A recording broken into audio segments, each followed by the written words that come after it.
आज हम लोग रेशियो प्रोपोर्शन की वो प्रॉपर्टीज स्टडी करेंगे जो अनकॉमन है, थोड़ी कम कॉमन है और जिनसे बहुत कॉम्प्लिकेटेड दिखने वाले क्वेश्चन सॉल्व हो जाते हैं। तो देखते हैं। ये फ्रैक्शंस इक्वल हैं। आप कुछ नंबर्स ले लीजिए, a by B is equal to C by D is equal to E by F and so on. अगर ये सारे फ्रैक्शंस इक्वल हैं तो ये जितने भी फ्रैक्शन हैं इंडिविजुअली भी इक्वल हैं और ये इस फ्रैक्शन के भी इक्वल होंगे। ये फ्रैक्शन क्या है, देखिए कैसे बनाया गया है। ऊपर वाले न्यूमरेटर के सारे टर्म ऐड कर दीजिए। कैसे? a प्लस सी प्लस ई, ऊपर वाले टर्म ऐसे ऐड हैं। नीचे डिनोमिनेटर के सारे टर्म ऐड कर दीजिए। b d f ऐड कर दिए। अब यहाँ पर किसी क्वांटिटी p से मल्टीप्लाई कर दीजिए, यहाँ किसी क्वांटिटी q से मल्टीप्लाई कर दीजिए, यहाँ किसी क्वांटिटी r से मल्टीप्लाई कर दीजिए, यहाँ किसी क्वांटिटी p से मल्टीप्लाई कर दीजिए, यहाँ किसी क्वांटिटी q से मल्टीप्लाई कर दीजिए, यहाँ किसी क्वांटिटी r से मल्टीप्लाई कर दीजिए। कोई n पावर इसकी रेस कर दीजिए, n पावर इसकी रेस कर दीजिए, n पावर इसकी रेस कर दीजिए, n पावर इसकी रेस कर दीजिए, n पावर इसकी रेस कर दीजिए, n पावर इसकी रेस कर दीजिए। और इस पूरे फ्रैक्शन की, ये जो पूरा फ्रैक्शन आ रहा है, इसकी 1/n पावर रेस कर दीजिए। ये इंडिविजुअली इसके बराबर होगा। अब इसका प्रूफ मैं किसी और वीडियो में दूंगा, लेकिन इस पर बेस्ड हम लोग क्वेश्चंस लगाएंगे कि कैसे ये फ्रैक्शन इस फ्रैक्शन के बराबर है, इसका यूज़ हम कैसे कर सकते हैं। देखिए, सिंपलेस्ट यूज़ तो यही है कि आप अगर P, Q, R और N की वैल्यू को 1 मान लीजिए तो देखिए ये एक्सप्रेशन क्या हो जाएगा। A plus C plus E upon B plus D plus F, ऐसे चेंज हो गया एक्सप्रेशन। सिंपल हो गया। यानी अगर A by B C by D के इक्वल हो और E बाई F के इक्वल हो तो ये अलग अलग इंडिविजुअली इसके भी इक्वल होते हैं। सारे न्यूमरेटर्स को ऐड कर दीजिए अपॉन सारे डिनोमिनेटर्स को ऐड कर दीजिए। ये कॉन्टिन्यूड प्रोपोर्शन की बेसिक प्रॉपर्टी है जो जनरली डिस्कस नहीं होती है। अब आप P Q R की वैल्यू 1 मान लीजिए और N की वैल्यू 2 मान लीजिए, तो ये एक्सप्रेशन कैसा हो जाएगा। A square C square E square B square D square F square हो जाएगा। और यहाँ पर क्या था, 1/n था, तो ये 1/2 के इक्वल हो जाएगा। अब इसी फॉर्मूले पर बेस्ड हम लोग एक क्वेश्चन लगाते हैं तो आपको समझ में आएगा कि इस फॉर्मूले का यूज़ करके हम लोग कैसे कॉम्प्लिकेटेड क्वेश्चंस को सॉल्व कर पाएंगे जो दिखने में कॉम्प्लिकेटेड होते हैं मगर बेसिकली वो रेशियो प्रोपोर्शन की प्रॉपर्टीज़ पर बेस्ड होते हैं। तो इसको आप पॉज करके नोट कर लीजिए और फिर हम उस क्वेश्चन पर आते हैं। ऐसे बहुत सारे क्वेश्चन आपको अलजेब्रा की हायर लेवल की बुक्स में मिल जाएंगे। कोई भी आप इंटरनेशनल लेवल के अलजेब्रा की बुक उठाइए तो आपको ऐसे क्वेश्चंस मिल जाएंगे। तो हम लोग करते हैं। AB plus BC plus CD plus DE whole square, this is to be proved equal to A square plus B square plus C square plus D square multiplied by, this is multiplied by B square plus C square plus D square plus C square. अब अगर आपको वो formula नहीं आता जो मैंने अभी discuss किया है तो ये क्वेश्चन किसी भी तरह सॉल्व होने वाला नहीं है। इसको इसके बराबर प्रूव करना है, इस LHS को RHS के बराबर प्रूव करना है। आप इसका तो एक्सपेंशन भी नहीं कर पाएंगे, ऐसे तो फॉर्मूले भी हमको नहीं पढ़ा जाते 12th तक भी। तो हम उसी कंटिन्यूड प्रोपोर्शन की प्रॉपर्टी का यूज़ करके इसको करते हैं। इसमें दिया क्या है कि A, B, C, D और E कंटिन्यूड प्रोपोर्शन में है। अब A, B, C, D, E अगर कंटिन्यूड प्रोपोर्शन में है तो क्या प्रॉपर्टी होल्ड करेगी। A by B is equal to B by C is equal to C by D is equal to D by E, ये होल्ड करेगा, इसमें कोई डाउट नहीं है। अब ये इक्वल फ्रैक्शंस हैं और अभी मैंने क्या बताया, जब इक्वल फ्रैक्शन हो तो ये किसके बराबर होगा, ये किसके बराबर होगा, A square plus B square plus C square plus D square upon B square plus C square plus D square plus E square raise to the power 1/2 and raise to the power 1/2 is a third. इसका क्या मतलब हुआ? इसका मतलब हुआ under root of this, यानी ये expression इसके बराबर है। तो कंटिन्यूड प्रोपोर्शन से हम ये बात जान गए। अब इसको आप किसी के इक्वल मान लीजिए। अब आप इसको किसी के इक्वल अगर मान लेते हैं तो बस यहीं से हम प्रूफ करना शुरू करेंगे और यहां तक पहुंच जाएंगे। देखिए कैसे, ये तो कंटिन्यूड प्रोपोर्शन में है,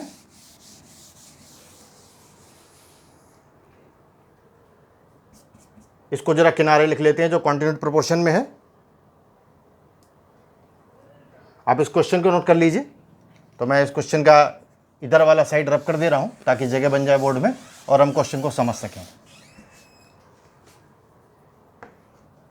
ये चीज लेकर चलते हैं। ये जो अंडर रूट है ये इसके बराबर है। अब ये इसके बराबर है तो आप दोनों साइड में स्क्वायर कर दीजिए। तो क्या हमको आइडेंटिटी मिल गई, क्या रिलेशन मिल गया? A square plus B square plus C square plus D square upon B square plus C square plus D square plus E square is equal to what? K square. ये K square के बराबर है। अब आप cross multiply कर दीजिए। Cross multiply तो हो सकता है, कोई डाउट नहीं है। तो A square plus B square plus C square plus D square is equal to K square multiplied by B square plus C square plus D square plus E square. ये relation hold करेगा अगर A B C D E continued proportion में है।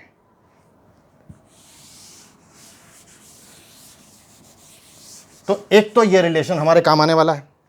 दूसरा हमने क्या कहा कि A B C D E continued proportion में है। इसका क्या मतलब हुआ? अभी लिखा था। इसका मतलब ये है कि A by B is equal to B by C is equal to C by D is equal to D by E and this was equal to K. ये के बराबर था। तो हम क्या लिख सकते हैं? ये कब होल्ड कर रहा है? जब A B C D E quantity proportion में। इतनी क्वांटिटीज ली गई हैं, और भी होती तो कोई दिक्कत नहीं थी, 150 200 ले लीजिए, कितने भी क्वांटिटीज ले सकते हैं। तो अब a is equal to B के होगा, b is equal to C के होगा, c is equal to D के होगा, d is equal to E के होगा। बिल्कुल होगा, क्रॉस मल्टीप्लाई करके निकाल सकते हैं। a is equal to B के, b is equal to C के, c is equal to D K and d is equal to E K. अब एक इस रिलेशन का यूज करके और एक इस रिलेशन का यूज करके हम LHS साइड से प्रोसीड करेंगे और RHS साइड को प्रूव कर देंगे। तो यूज करते हैं relation.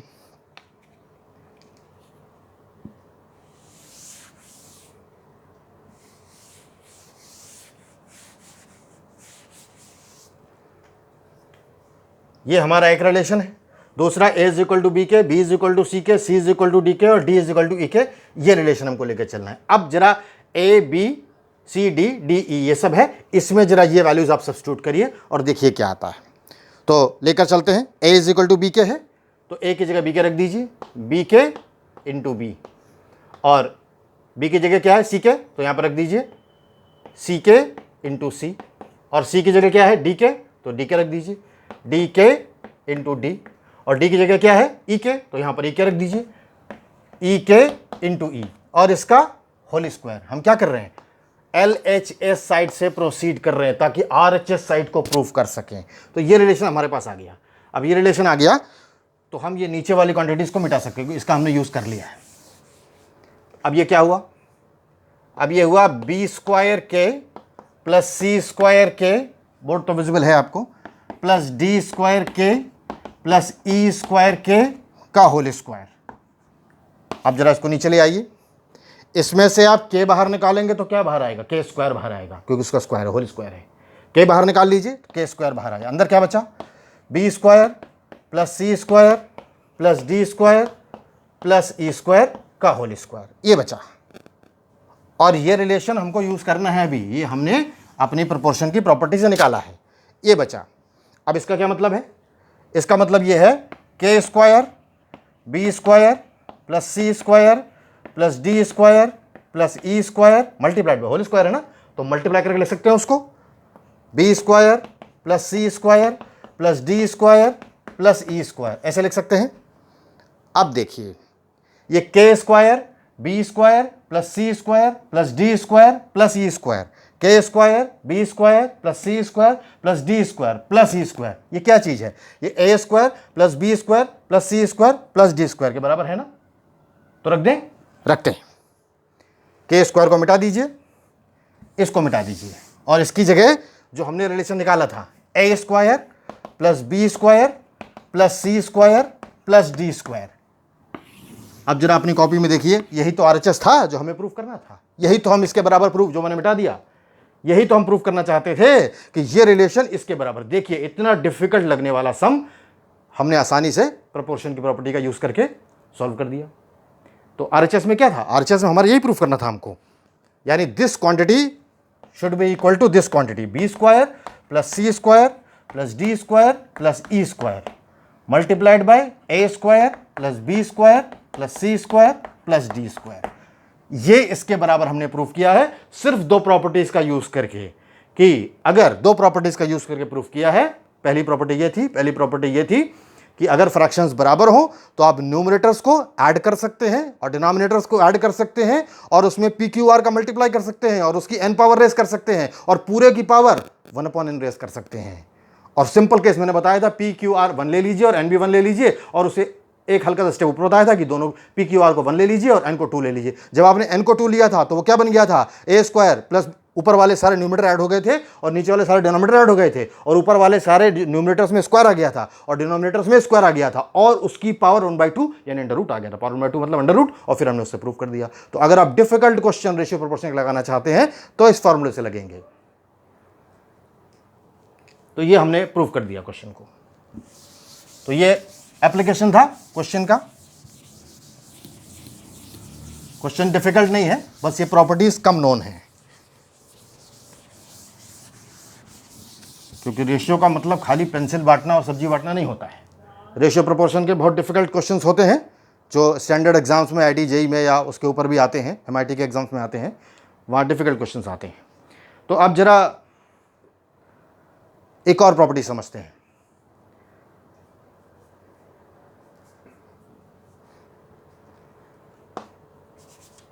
A by B is equal to C by D है, अगर मान लीजिए दो फ्रैक्शन बराबर हैं।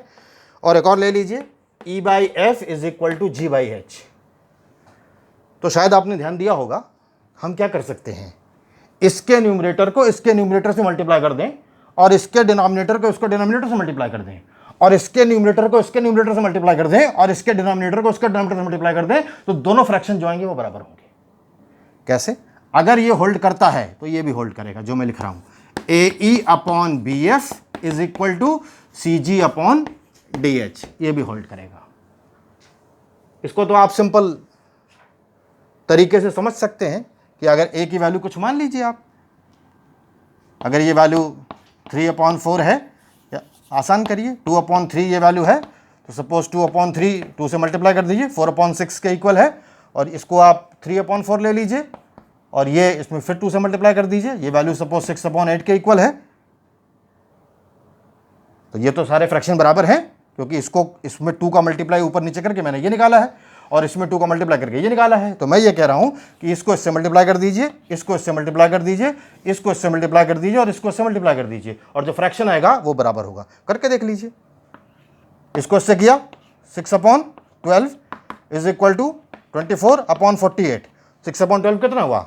1/2, और 24/48 कितना हुआ? 1/2। इसका मतलब अगर ये फ्रैक्शंस इस तरह से बराबर हैं तो हम न्यूमरेटर से न्यूमरेटर को, डिनोमिनेटर से डिनोमिनेटर को सब्सिक्वेंटली मल्टीप्लाई कर सकते हैं, और मल्टीप्लाई करके इस तरह से रिलेशन निकाल सकते हैं। इसका यूज करते हैं क्वेश्चन में, जो दिखने में कठिन है और आसानी से निकल आएगा।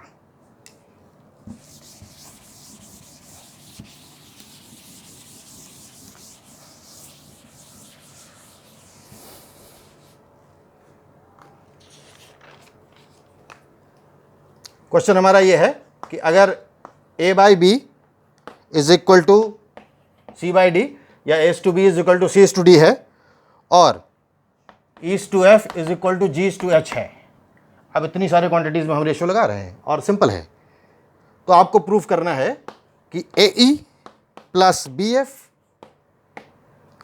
Is to A E minus B F is equal to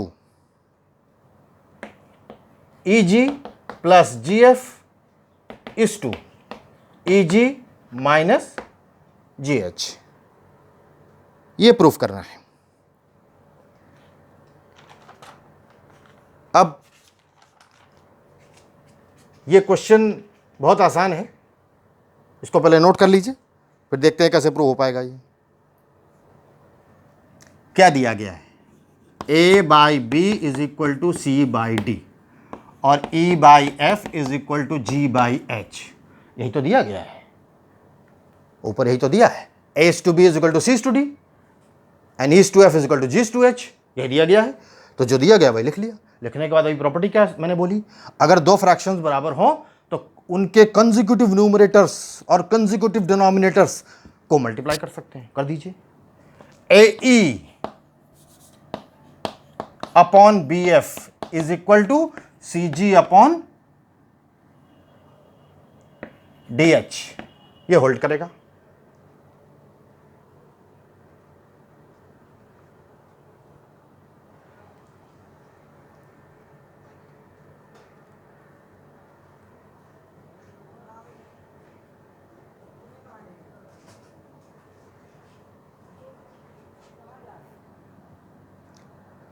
ये हम यहां तक रिलेशन तक पहुंच गए। अब यहां पर थोड़ा सा मैंने ये गलत नोट कर दिया है, ये CG प्लस DH C है और CG माइनस DH है।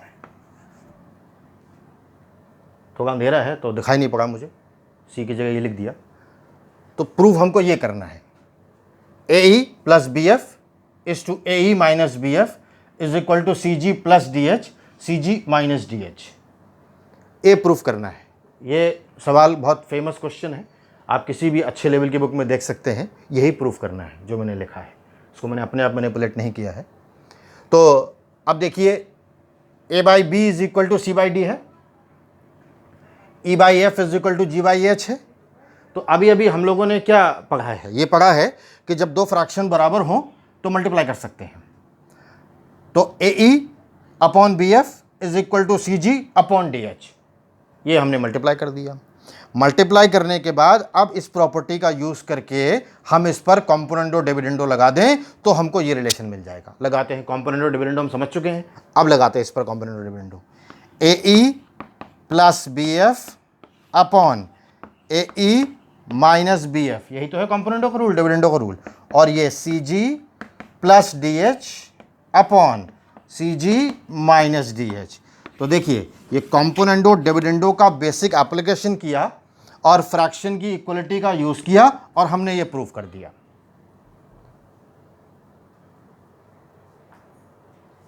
तो पहले वाले क्वेश्चन में हमने देखा जो डिफिकल्ट दिखने वाले क्वेश्चंस हैं उनको हम उस प्रॉपर्टी का इस्तेमाल करके यूज़ कर सकते हैं, मतलब सॉल्व कर सकते हैं। और इस तरह के क्वेश्चंस जो आपको डिफिकल्ट दिखाई पड़ रहे हैं उनका भी यूज़ कर सकते हैं हम बेसिक फ्रैक्शंस की इक्वलिटी का यूज़ करके। चलिए अब और क्वेश्चंस पर आते हैं, उनको सॉल्व करते हैं।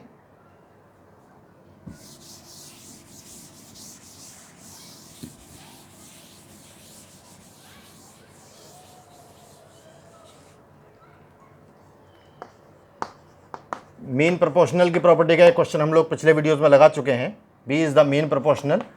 अगर B मीन प्रोपोर्शनल है A और C का,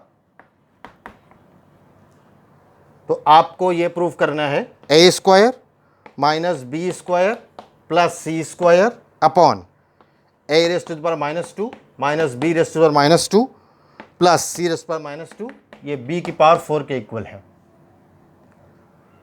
अभी आप आसानी से कर सकते हैं, अगर आपने पिछले सारे वीडियोस ध्यान से देखे हैं तो इस क्वेश्चन को आसानी से अटेम्प्ट कर सकते हैं आप। B मीन प्रोपोर्शनल A और C का, इसका क्या मतलब है, B स्क्वायर AC के बराबर है। तो B स्क्वायर को AC के बराबर ही रखना है और कुछ नहीं करना है इसमें। A square minus B square plus C square upon ये A raise to the power -2 है तो ये नीचे ले जाइए, 1 upon A square minus 1 upon B square plus 1 upon C square. अब क्या करें, ये प्लस प्लस वाले एक तरफ कर लीजिए और माइनस वाला एक तरफ ले जाइए। तो ये प्लस 1 अपॉन C स्क्वायर और माइनस 1 अपॉन B स्क्वायर कर दीजिए। इसका एलसीएम ले लीजिए, A स्क्वायर C स्क्वायर क्यों ले रहे हैं, ताकि इस AC की जगह हम B स्क्वायर सब्स्टिट्यूट कर सकें, क्योंकि हमको B की पावर 4 में प्रूफ करना है ना, इसलिए। तो अब ये A स्क्वायर क्या हो गया, C square plus A square और नीचे क्या है, AC है, AC की जगह हम b² रख दें तो ये कितना हो जाएगा, b की पावर 4।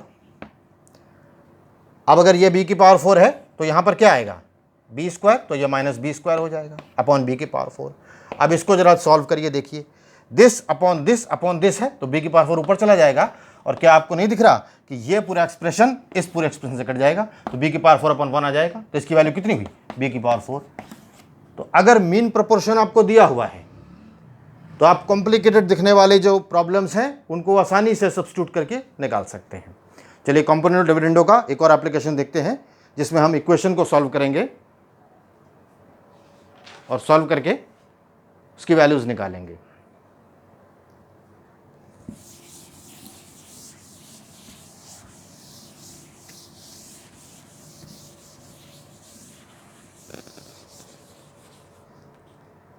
क्वेश्चन में ध्यान से लिखता हूं, जैसे मिस्टेक ना हो दोबारा।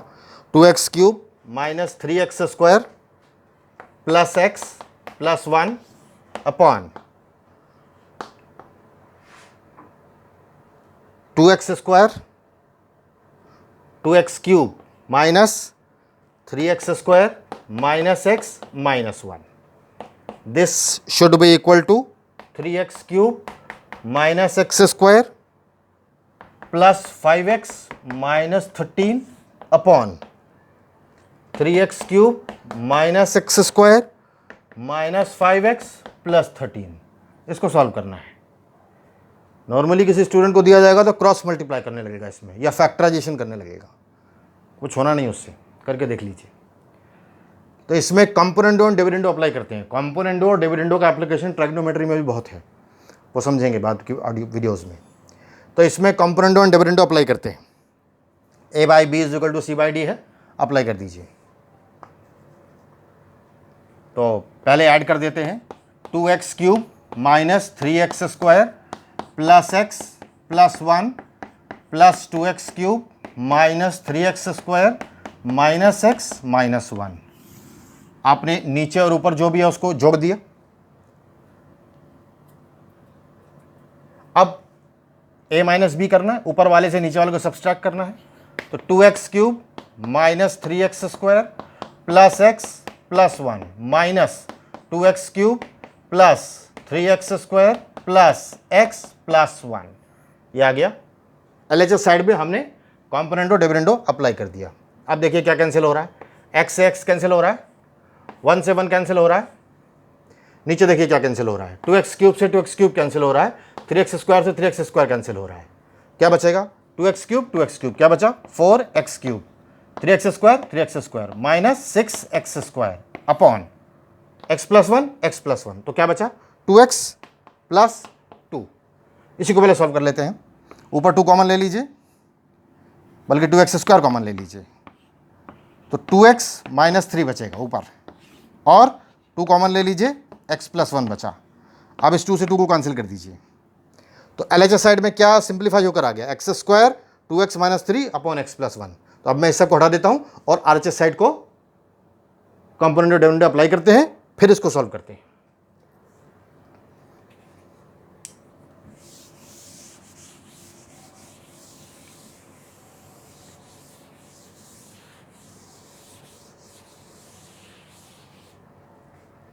तो LHS साइड में हमारा सॉल्व होकर के ये किसके इक्वल आ गया, x² 2x - 3 upon x plus 1। ये आपने लिख दिया, बल्कि इसको छोटा करें, इतना बड़ा लिखेंगे तो उधर अप्लाई नहीं हो पाएगा। x² 2x - 3 upon x plus 1। अब उस पर लगाते हैं कंपोनेंडो एंड डिविडेंडो। तो हमारा क्या है ये, 3x³ - x² प्लस 5x - 13।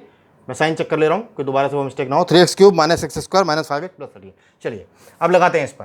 तो 3x³ - x² plus 5x - 13 plus 3x³ - x² - 5x + 13। ऊपर तो ऐड कर दिया सब, और नीचे क्या करेंगे, न्यूमरेटर से डिनोमिनेटर को सब्सट्रैक्ट करिए। 3x³ - x² plus 5x - 13 minus 3x³ plus x² plus 5x minus 13। अब देखिए क्या कैंसिल हो रहा है, 13 से 13 गया, 5x से 5x गया, एक्स स्क्वायर से एक्स स्क्वायर गया, 3x क्यूब से 3x क्यूब गया। तो ये क्या आ गया, 3x क्यूब 6x क्यूब, और x square minus 2x square upon 5x 10x और 13 26। अब इसमें से भी 2 कॉमन ले लीजिए, तो क्या बचा 2, बल्कि 2x स्क्वायर कॉमन ले लीजिए, 2x स्क्वायर, तो क्या बचा 3x माइनस 2 अपॉन, यहाँ 2 कॉमन ले लीजिए, 5x माइनस 13। 2 से 2 हटा दीजिए,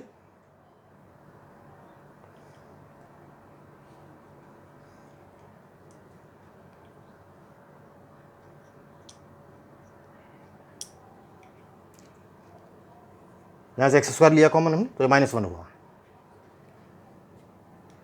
तो अब इसको आगे सिंप्लीफाई करते हैं। हमको इस इक्वेशन को सॉल्व करना था ना, तो अब यहाँ तक पहुँच गए, अब इसका काम नहीं है, इसको हटा देते हैं।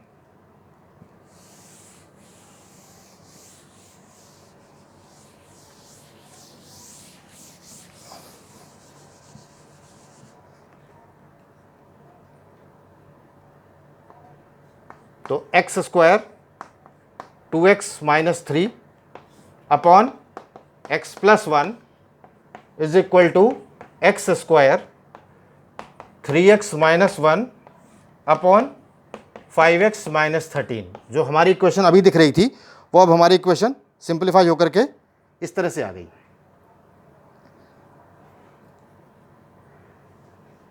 अब क्या करें, एक्स स्क्वायर से एक्स स्क्वायर काट दें, जैसे ही काटेंगे रूट्स एलिमिनेट हो जाएंगे, ये गलती नहीं करनी है कभी भी।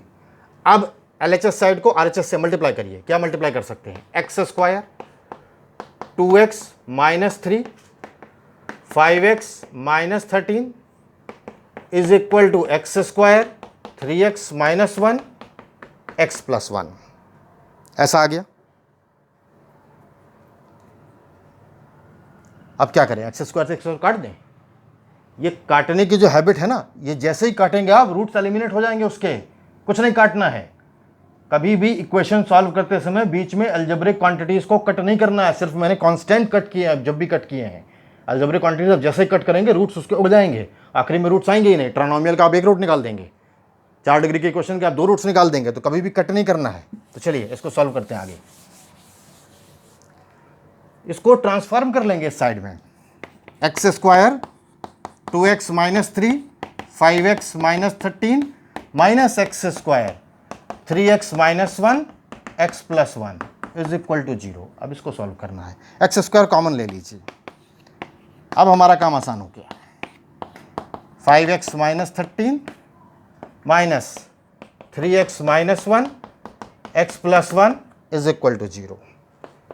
अब एक्स स्क्वायर को बाहर ही रखिए, 10x स्क्वायर, अब तो उसके फैक्टर करने रह गए, 10x square minus 15x minus 26x plus 39।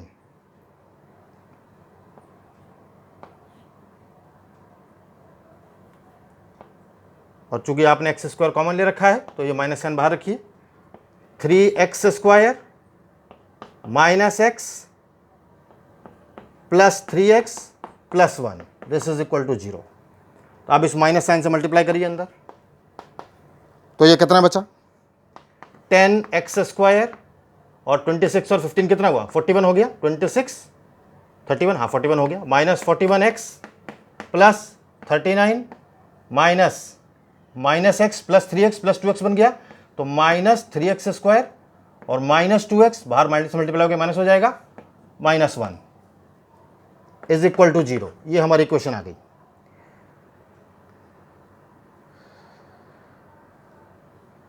तो यहां तक तो सारी बात क्लियर है।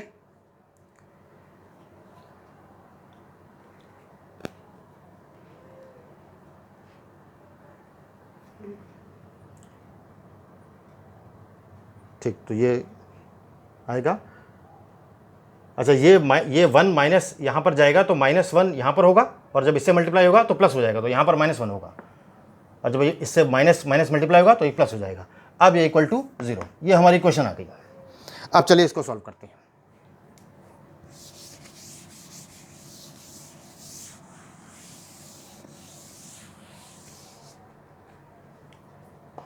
तो x square 10x square minus 3x square कितना हुआ 7x स्क्वायर, ये और ये ले लिया आपने 7x स्क्वायर, माइनस 41x और माइनस 2x कितना हुआ माइनस 43x हो गया, और 39 प्लस 1 कितना हो गया 40 हो गया। तो अब आपको केवल इसका फैक्टर करना रह गया, x इक्वेशन में सॉल्व होना दिखाई पड़ रहा है कि नहीं कराएगा। तो एक्स स्क्वायर, अब ये 40 × 7 280 होता है, तो 43 के इस तरह से रूट्स करने हैं, ब्रेक करना है कि 280 आ जाए। तो 35 और 8 करेंगे तो आ जाएगा 35 8 280। तो 7x square minus 35x minus 8x plus 40 is equal to 0 x square. अब तो काम बहुत आसान रह गया, 7x x minus 5 minus 8 x minus 5 is equal to 0।